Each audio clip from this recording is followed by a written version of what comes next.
গতকাল মধ্যরাতে গ্রেপ্তার হন ইউটিউবার আরএস ফাহিম। ঘনিষ্ঠ সূত্র থেকে জানা গেছে, মোহাম্মদপুর সলিমুল্লাহ মাঠের পিছন থেকে আরএস ফাহিমকে উদ্ধার করা হয়। বিষয়টি নিয়ে তার নিজ বন্ধুমহলেই চলছে হাসাহাসি। চলুন দেখি তার ঘনিষ্ঠ বন্ধু ইউটিউবার মেহেদি কি বলে। আরএস ফাহিম চৌধুরী বাংলাদেশে আসলে এরকম একটা কাহিনী হবে সে জানতো বলে সে মনে করেন যে এর জন্য এতদিন বাংলাদেশে আসেনি, আমি যেটা মনে করি। কিন্তু যারা অনলাইনে মব সৃষ্টি করতেছেন কিংবা যাই করার চেষ্টা করতেছেন, একটা কথাই বলবো যে আমি কারো সাপোর্ট তুলতেছি না, আফ্রিদিরও সাপোর্ট তুলতেছি না, আরএস ফাহিমেরও সাপোর্ট তুলতেছি না। আমার কথা হচ্ছে যে অন্যের জন্য কুয়া কাটবে সেই কুয়াতে নিজেরই পড়তে হবে, তবে আজ হোক কাল হোক সেই কুয়া আপনার জন্য রেডি থাকবে।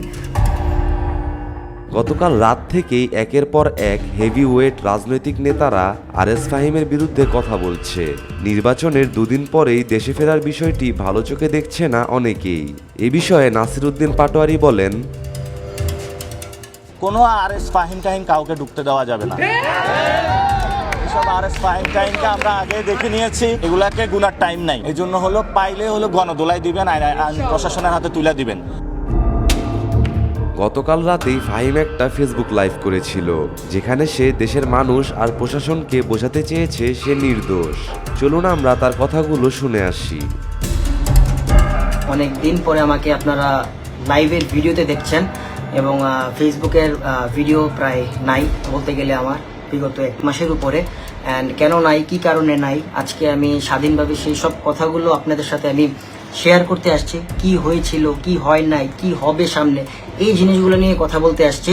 অ্যান্ড হয়তো আপনারা অনেকেই এখন লাইভে জয়েন হয়ে গিয়েছেন, আমি কথাগুলো বলে যাই, পরে লাইভটা শেষ হয়ে গেলে পরে আপনারা এগুলো শুনতে পারবেন। ঘটনার সত্যতা যাচাই করতে মাঠে নামে আমাদের টিম। পরে আরএস ফাহিমের নাম্বারে ফোন দিলে ফাহিম নিজেই ফোনটা ধরে। তিনি গ্রেপ্তার হলে তো ফোনটা ধরতে পারতো না। চলুন শুনে আসি ফোন কলে আরএস ফাহিম কি বলল। তো ঘটনাটা আমার সাথে শুরু হয় 15 জুলাই থেকে। 15 জুলাই আমি মালয়েশিয়া থেকে দেশে আসি। সন্ধ্যা কয়টায়, 8টার দিকে নামছি। তো দেশে আসার সাথে সাথে যখন আমি এইসব জিনিসগুলো দেখি, তখন সাথে সাথে একটা পোস্ট করি, ওটা আন্দোলনে একটা পোস্ট করি। পোস্ট করার সাথে সাথে তেমন কোনো প্রভাব তেমন কিছু আসে নাই, মানে এইসব কিছু আসে নাই তেমনভাবে। তো এরপরের দিন আবার যখন দেখে মানে এইসব জিনিসগুলো দেখে খারাপ লাগতেছিল, তখন আমি 16 তারিখে আবার পোস্ট করি। 16 তারিখে 2টা পোস্ট করছি। 16 তারিখে পোস্ট করি, আরেকটা পোস্ট করি, করার পরে 16 তারিখ আরেকটা পোস্ট করি। যখন গোলাগুলি ঝামেলাগুলো বেশি হইতেছিল, তখন যে মানে আহত হসপিটাল বিল, তারপর হইছে যে খাবারের পানি, খাবারের এইসব ইস্যুগুলা এসব ক্রিয়েট হইতেছিল, তখন আমি কাজ করি কি, আমার অ্যাকাউন্টে যত টাকা ছিল তো সেগুলো আমি চিন্তা করি যে এগুলো আমি দিয়ে দিই। তো এখান দিয়ে আমি 10 জন মিলে একটা টিম গঠন করে 7 ঘন্টার মধ্যে এইসব জিনিসগুলো সার্চ করে মানে সবগুলা জেলায়, মানে এটা শুধু ঢাকা কেন্দ্রিক না। আমি জানি না আরএস ফাহিম কতটুকু সত্য বলছে বা তার কথা কতটুকু গ্রহণযোগ্য। চলুন তার বাকি কথাগুলো শুনে আসি। বাংলাদেশের যে যতগুলা জেলা আছে, তো সেই জেলাগুলোর মধ্যে আমি টাকা পাঠাই, খাবার দিই, তারপর হইছে যে যতটুকু আমার দ্বারা পসিবল, আমার কাছে যতটুকু মানে আমার হাতে যতটুকু ছিল। কিন্তু অনেকেই হয়তো ভাবতেছেন যে বিষয়টা একটা রাজনৈতিক দিক দিয়ে আসতেছে অনেক কিছু, কারণ আমার সাথে অনেক মানুষের ছবি আপনারা দেখতে পাচ্ছেন। আসলে এই জীবনে মানে আমি এমএসভিজেড শুরু করছিলাম 2013-এ।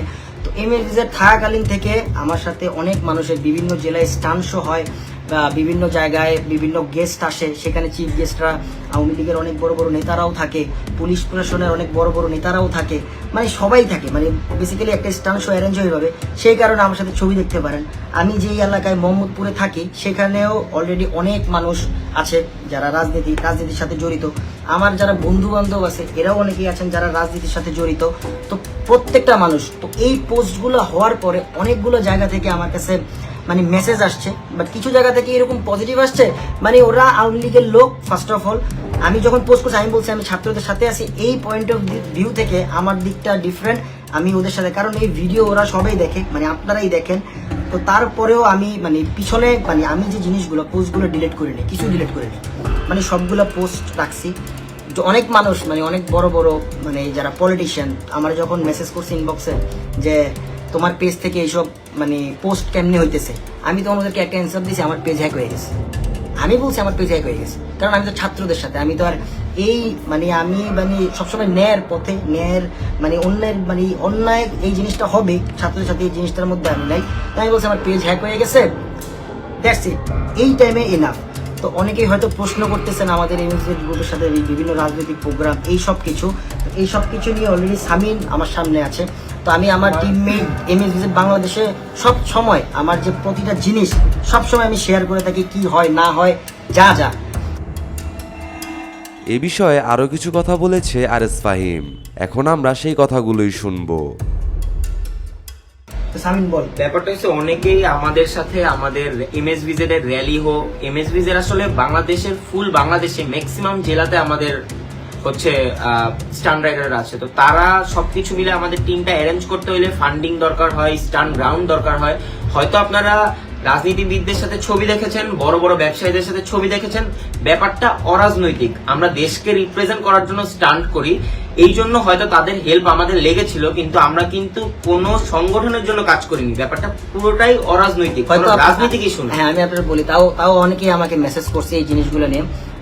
আমার একটা র্যালি দেখছেন 16 ডিসেম্বর, এমএসভিজেড বাংলাদেশ বা আমার ইউটিউব চ্যানেলে যারা বিগত 7-8 বছর ধরে ভিডিও দেখতেছেন, এমএসভিজেড নিয়ে আমার অনেক একটা স্বপ্ন আগে থেকেই। সবসময় আমি 16 ডিসেম্বর, 21 ফেব্রুয়ারি বা 26শে মার্চ এই আগে 3টাতেই র্যালি করতাম।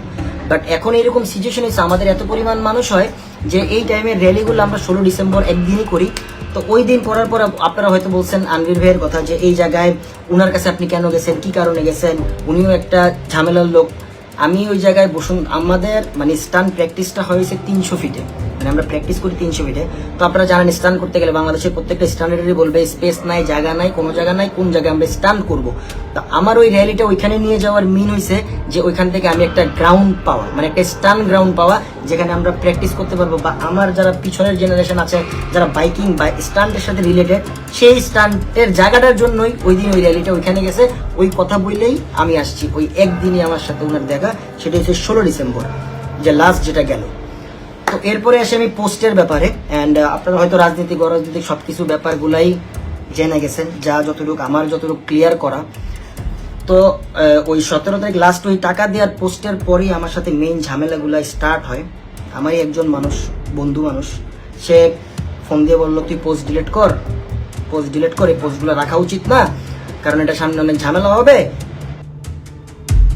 কিন্তু এতটুকু নিশ্চিত হওয়া গেছে এখনো সেফ আছে আরএস ফাহিম। সে যদি সত্যি কোনো অপরাধ করে থাকতো তাহলে পুলিশ তো এতদিনে তাকে ধরে নিয়ে যেত। যেহেতু পুলিশ তাকে এখনো ধরেনি, তাহলে বুঝতে হবে তাকে ফাঁসানো হচ্ছে। তো নয় মামলা হবে। আমি বলছি এটা আমি ছাত্রদের পাশে আমি পোস্ট দিতে পারি, স্বাভাবিক। এই দফায় দফায় অনেকবার কথা হয়েছে, এই মানে 17 তারিখ থেকে 31 জুলাই এই পর্যন্ত অনেকবারই কথা হয়েছে, 17 থেকে 31 জুলাই। তো বলছে যে তুই পোস্ট ডিলিট কর, তোর নয় মামলা হবে, এই সেই। আমি বলছি আমি পোস্ট ডিলিট করতে পারবো না। আর তারপরে চলে গেছে ওই যে আপনার নেট অফ হয়ে গেছে। আমি বলছি আমার পেজ এখন ওই যে জায়গায় আছে, তো ওই জায়গায় মানে নেট অফ, তার মানে আমি বাচ্চা আমি আমার পোস্ট ডিলিট করতে পারবো না, আমি এটা করবো না। তারপরে আসে আমার হোয়াটসঅ্যাপের কলগুলা। ফার্স্ট আমার মানে আমার যেটা সবসময় ইউজ করি ফোন, যে ফোনটা এই পকেটের মধ্যে, যেটা নাম্বার সবার কাছে অলমোস্ট আছে, ওই নাম্বারে একটা বাঙালি নাম্বার থেকে ফার্স্টে ফোন আসছে। আমি তখন করছি কি, আমি আননোন সব ফোন ধরা অফ করে দিছি, আমি সবার ফোন ধরি, তো সবার ফোন ধরা অফ করে দিছি। তো মেসেজটা আসছে, it's important call for you, please receive the call, বিহাভ রিগার্ডস SS, মানে একটা নাম, একজন বড় ইনফ্লুয়েন্সার SS। আমি তখন ঘাবড়ে গেছি এই জিনিসটা।